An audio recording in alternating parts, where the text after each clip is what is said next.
chats, mes chers amis golfeurs, et bienvenue pour une nouvelle vidéo de 33 Golf Lab, totalement improvisée parce que je n'ai même pas mon micro-cravate, pour interroger Juliette, qui nous vient du golf. D'Angoulême. D'Angoulême, voilà. Et je dis improvisé parce qu'en fait Juliette est venue me revoir aujourd'hui pour son driver, mais en fait Juliette, on s'était vu il y a 7-8 mois, je crois, pour tes fers, pour ta série de fers et tes wedges. Et pour un hybride et un bois 4. Et donc l'occasion de présenter une vidéo 8 mois après. J'en ai déjà fait une qui s'appelait Fitting un an après. 8 mois après, Juliette va nous dire un petit peu son parcours, son évolution, ce qu'elle pense un petit peu de ses nouveaux clubs. Et puis à nouveau, si vous avez des questions pour Juliette, je transmettrai. Voilà, à tout de suite. Alors on va faire une petite introduction originale, parce que c'est vrai, on parle bien sûr que d'équipement sur ma chaîne. Juliette, je te voyais peter il y a un quart d'heure, et je t'ai proposé de faire un exercice. Qu'est-ce que tu en penses? Et puis surtout, quel est cet exercice? C'est quoi l'exercice dont je t'ai parlé tout à l'heure? Faut peter, Oui. sans regarder où va la balle, et Oui. il va falloir dire si elle est courte, longue, à gauche ou à droite. Absolument. Ah, tiens, on va te regarder faire. Alors tu joues le jeu, tu putes et tu nous dis tout de suite. Longue à droite. Tu peux te relever, elle est longue et à droite. Deuxième balle.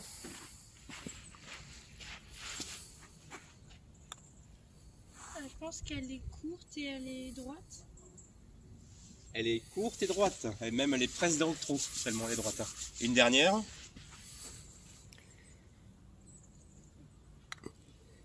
Elle est droite et courte. Non, celle-là elle est à gauche et Et forte. longue. Et maintenant que je t'ai dit pourquoi qu'elle était à gauche, le but de cet exercice c'est quoi? C'est que tu ressentes exactement ce qui se passe dans ton corps et au moment de l'impact. Est-ce que tu as senti quelque chose qui pourrait expliquer que ta balle parte à gauche? Ma phase de club à la fin elle s'est retournée. Ta phase de club c'est un peu trop retournée.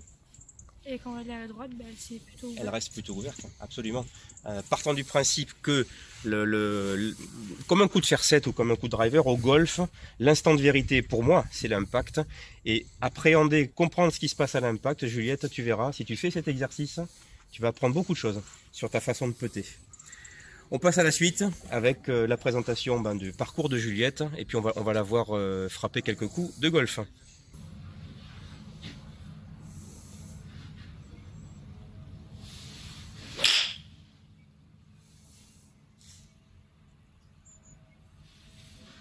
Excellent Juliette. Alors Juliette, allez bien, rapproche-toi. C'est toi qui vas parler là. Alors, comme on n'a pas de micro, on va se rapprocher. Juliette, je sais que c'est pas un exercice facile, mais est-ce que tu peux te présenter depuis quand tu joues au golf? Je m'appelle Juliette Delave, je suis au club d'Angoulême. Je joue depuis mes 10-11 ans. Depuis 10-11 ans, et tu en as aujourd'hui? 13. Tu en as 13, tu en as 13. Et tu es déjà descendu à combien? Tu as combien d'index là aujourd'hui? Je suis index 8-2. Index 8-2, ouais. Quand on s'est vu, donc il y a 7-8 mois, tu étais à peu près au même index? J'étais 9-9. T'étais 9-9?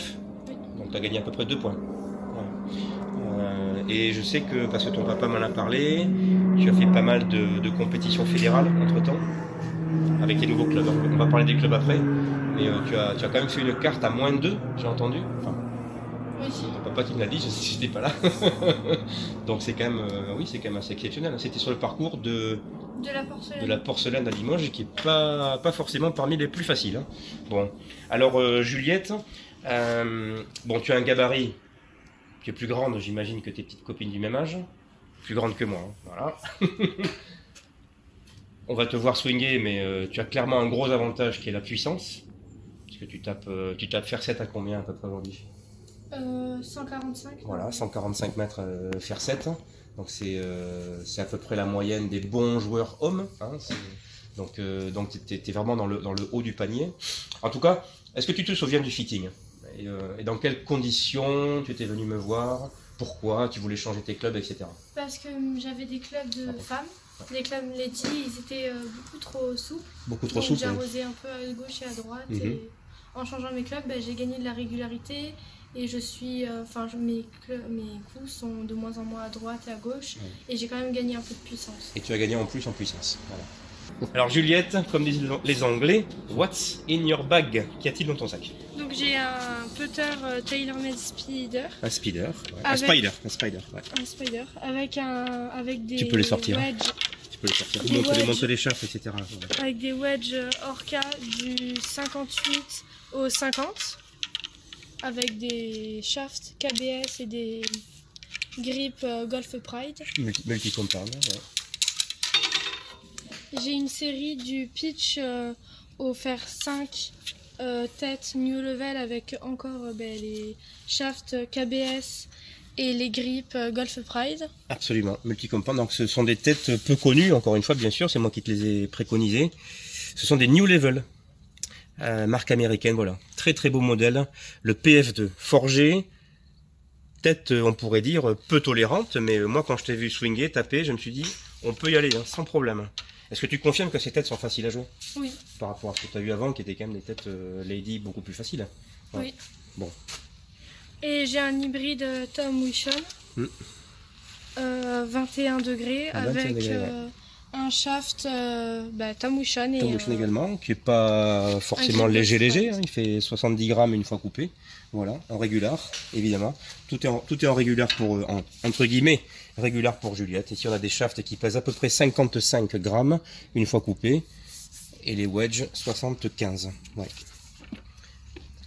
J'ai un bois 4 Tom Wishon. Que je te voyais taper. Sincèrement, Juliette, à merveille hein, ce matin. C'est d'accord, tu l'aimes beaucoup celui-là. Ouais. 16 degrés et demi avec un shaft Tom Wishon 60 grammes. 60 grammes. Ouais. Avec un grip Golf Pride. Ouais. Et puis il manque un club dans ton sac, il manque le driver. Enfin, tu en as un, mais tu es revenu me voir ce matin justement pour en changer. Et je pense avoir trouvé ce qu'il faut. Donc surprise, une fois que ça sera totalement finalisé. Voilà, qu'est-ce qu'on pourrait dire de plus? Donc ces clubs t'ont apporté plus de précision, voire même un peu plus de distance. Qu'est-ce qu'on pourrait dire de plus? Bon, ces clubs, évidemment, vous vous en doutez, par rapport au gabarit de Juliette, sont à taille de club pour hommes, hein, en tout cas en ce qui concerne les fers. As-tu une préférence pour un de ces fers ou... J'aime bien le fer 8. Le fer 8, d'accord. Ouais. Et il y a une raison à ça que tu préfères le fer 8 ou... Non. Enfin, je trouve que c'est celui qui parle. Enfin, j'aime bien le frapper. Oui, je t'ai vu taper. Le fer 5, on pourrait se dire fer 5 c'est dur à taper. Qu'en penses-tu? Bah, ça moi, va, ou ça va le fer 5. Ouais. Tu peux nous en taper une là? Allez. En direct, on va te voir taper. Le brouillard s'est levé. Juliette, est-ce que tu as un étalonnage bien respecté? C'est quand même très important. C'est-à-dire que ton fer 8, tu me disais, ton fer 7 à 145. Et ensuite, c'est... Mon fer 7 à 145, mon fer 6 il est à 155, 150. Bon, ça c'est parfait. Et mon fer 5 il est à 160. 160. Ok, bon c'est quand même très correct. Ouais. Allez, on te regarde. Superbe. Regarde ça, elle est plein green. Plein green, elle est tombée au fond du green là-bas. Vent contre. Elle est à 160 à peu près. Ouais. Et ensuite, quand on descend, c'est pareil? Le fer 8 c'est 135. Fer 9 125. Pitch 115. Et après, les wedges. Et après, tu as les wedges.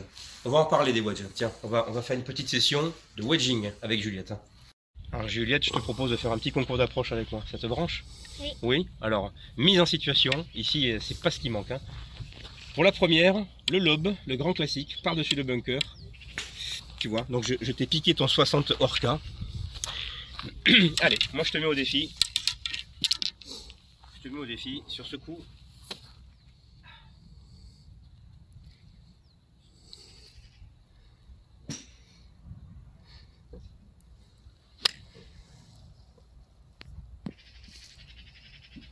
Un peu à gauche. Il a la bonne longueur. Ah, tu es libre de prendre le club que tu veux. Moi j'ai pris le 60, mais je ne veux pas t'influencer.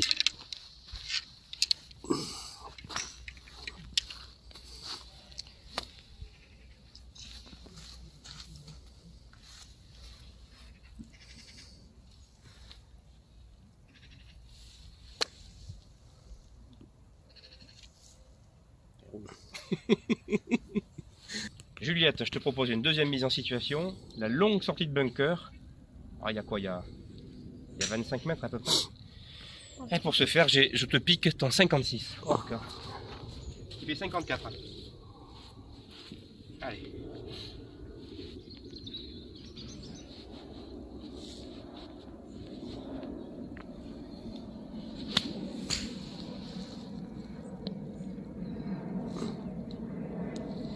Heureusement qu'elle avait du spin.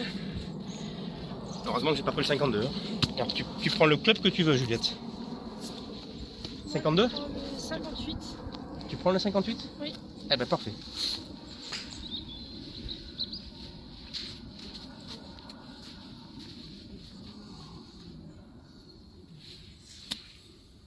Allez, roule.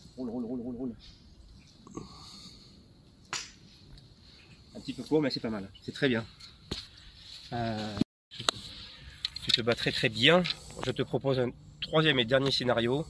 Le long chip, tu vois, en montée avec le drapeau du fond. Et pour ce faire, moi je vais te piquer le 52, enfin le 50, voilà. Le 50 Orca, voilà. Avec le soleil qui se lève, donc il y a déjà une balle sur le gris, mais peu importe. Donc là, tu vois, c'est le chip qui roule. Hein.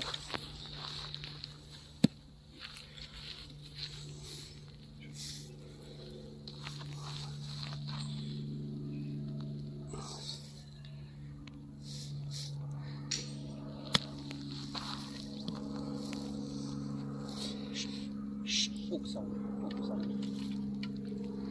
Elle est sortie du green. Fais ta chance. Je sais pas quel club tu veux jouer.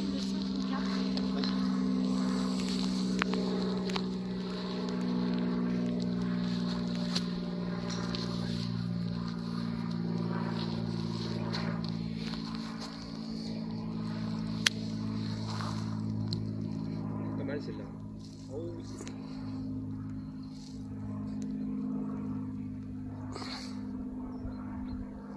C'est bon, t'as le point, Moi je suis vraiment sorti du green et toi t'es resté. Merci Juliette pour ces clubs. Qu'est-ce qu'on pourrait dire pour conclure? Le petit mot de la fin. Juliette, as-tu des objectifs? Voilà. J'aimerais bien gagner cette année, en 2022, le championnat de France. Ah quand même, oui, c'est... 14. D'accord, ouais. Gros objectif donc. Hein. Ouais. Alors, ok. C'est bien d'avoir des objectifs. Alors moi je reviens quand même au travail que j'ai fait pour toi. Très clairement, est-ce que tu es convaincu de l'intérêt de faire un fitting pour des enfants de ton âge? C'est sûr qu'avec ton gabarit, tu es hors norme, mais qu'est-ce que tu pourrais dire à ces ados entre 12 et 15 ans qui ont peut-être pas des clubs adaptés? Qu'est-ce que tu pourrais leur dire? Moi j'ai trouvé que mon jeu s'est amélioré en ayant des clubs adaptés à ma taille. Parce que quand on achète des clubs qui sont faits, qui sont moulés, qui sont directement des clubs lady pour les femmes particulièrement, c'est pas forcément ce qu'il nous faut. Ils sont souvent trop légers et on pense pas forcément à aller voir un fitter. Ah, c'est sûr que là, tu as rien que tes wedges, je veux dire, tu joues des shafts, le prends pas mal, hein, tu joues des shafts d'hommes. Même si c'est du graphite, hein, tu vois. Donc aussi, je conclurai là-dessus. Et encore une fois, je suis désolé de prêcher pour ma paroisse, mais ces shafts-là, je peux te le dire, tu vas les garder 3, 4, 5 ans. Parce que, tu vois, avant que tu aies la nécessité d'en changer, il va se passer un bout de temps. Hein, tu vois. Donc toujours se positionner, c'est pas évident de travailler avec des juniors en plein devenir, mais j'essaye toujours de me positionner quand même sur le long terme. Et j'ai conscience que quand je t'ai monté ces clubs, j'ai conscience que tu pouvais les taper, mais que tu allais passer de clubs extrêmement souples à des clubs beaucoup plus raides. Hein. Donc j'ai eu peur de me faire taper sur les doigts par ton papa, mais je le savais au fond de moi que tu n'aurais aucun problème à les taper. Et encore une fois, ces clubs-là, tu peux les garder longtemps. Voilà. Donc c'est tout ce que je te souhaite. Je te souhaite bien sûr tout le bonheur du monde, comme on dit, et beaucoup de succès en compétition. Et on reste en contact, et puis il ne reste plus qu'à lui confectionner un joli driver. Voilà. Merci de votre écoute, et à très bientôt pour une prochaine vidéo de 33 Golf Lab. Merci Juliette.